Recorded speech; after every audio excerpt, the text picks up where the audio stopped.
নমস্কার বন্ধুরা, stay positive with লতিকা চ্যানেলের পক্ষ থেকে সকলকে জানাই সুস্বাগতম।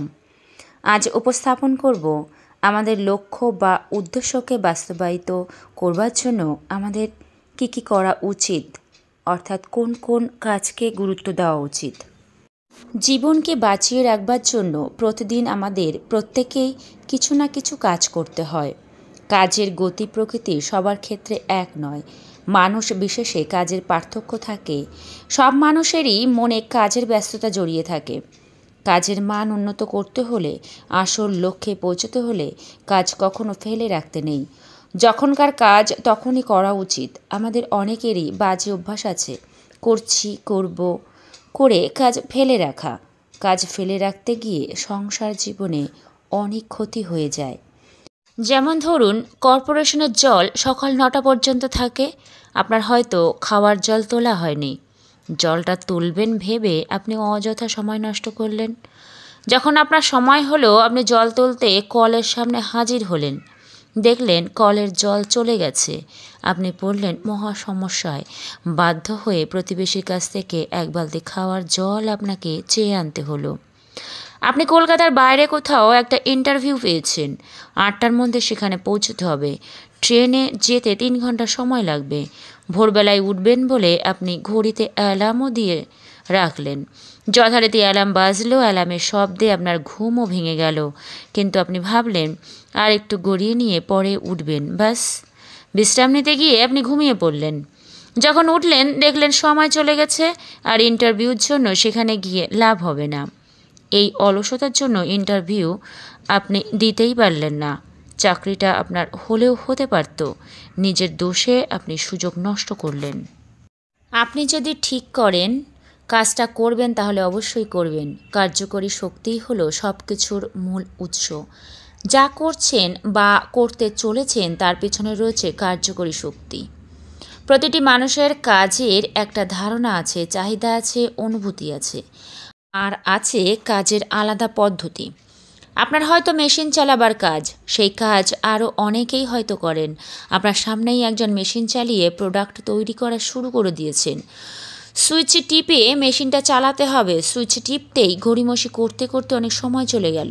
প্রোডাকশন ম্যানেজার এসে দেখলেন আপনি তখনও বসে আছেন, কাজ শুরু করেননি। ফলে ব্ল্যাক লিস্টেড হয়ে একদিন আপনার চাকরিটাই চলে গেল। কাজে ফাঁকি দিতে দিতে মানুষের মনে কুড়েমি অলসতার জন্ম হয়। অলসতায় জীবনের অভিশাপ। অলস প্রকৃতির মানুষ মনে করেন ভাগ্যই হচ্ছে মানুষের জীবনে আসল জিনিস। ভাগ্যের উপরই নির্ভর করে সাফল্য অসাফল্য।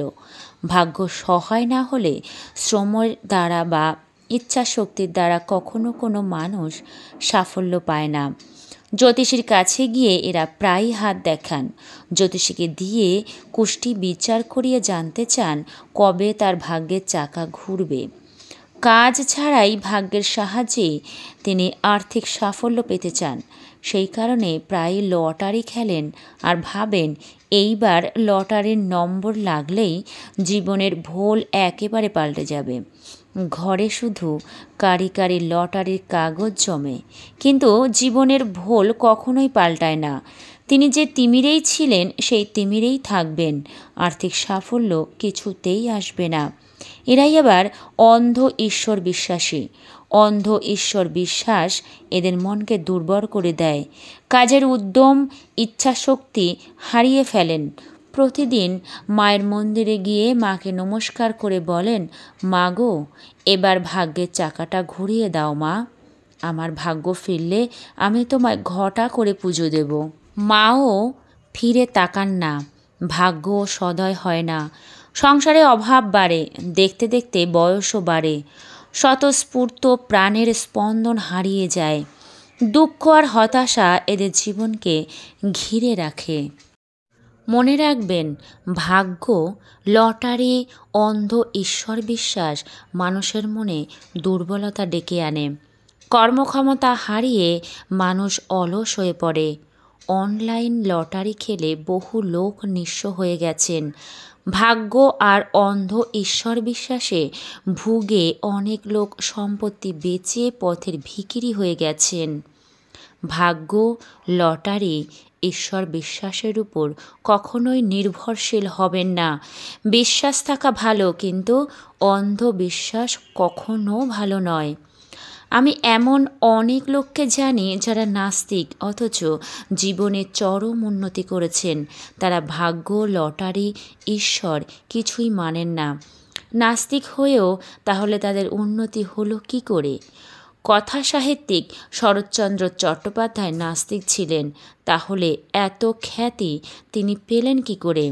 আসল কথা হচ্ছে ইচ্ছাশক্তি আর কর্মক্ষমতা। পাপ, পুণ্য, ভাগ্য, ঈশ্বরে অন্ধবিশ্বাস দুর্বল মনের পরিচয়। দিনরাত মুখে ঠাকুরের নাম কীর্তন করে কি আর ভাগ্য ফেরে, না পুণ্য লাভ হয়? স্বামী বিবেকানন্দ বলেছিলেন, উন্নতি লাভের একমাত্র উপায় হল আমাদের হাতে যে কর্তব্য রহিয়াছে তাহা পালন করিয়া ধীরে ধীরে শক্তি সঞ্চয় করা এবং ক্রমশ অগ্রসর হওয়া, যতক্ষণ না পর্যন্ত আমরা সেই সর্বোচ্চ অবস্থায় উপনীত হতে পারি। কর্মের দ্বারা আপনার সাফল্যের চাকা আপনাকেই ঘোরাতে হবে। ওটা ভাগ্য ঘোরাবে না, ঈশ্বরও ঘোরাবেন না। সো বন্ধুরা, এই ছিল আজকের আমার উপস্থাপনা। আপনাদের যদি এই কথাগুলো একটুও যদি কাজে লেগে থাকে তাহলে অবশ্যই আমার চ্যানেলটিকে সাবস্ক্রাইব করুন এবং শেয়ার করে দিন, এবং কমেন্ট করে অবশ্যই আমাকে জানান যে আপনাদের কেমন লেগেছে। ভুল ত্রুটি হলে আমাকে জানান, যাতে আমি পরবর্তী ভিডিওতে আরও সুন্দর বা ভুল ত্রুটিগুলো ঠিক করে সুন্দরভাবে উপস্থাপন করতে পারি। তো বন্ধুরা, ভালো থাকবেন, সুস্থ থাকবেন, এই প্রার্থনা কামনা করি।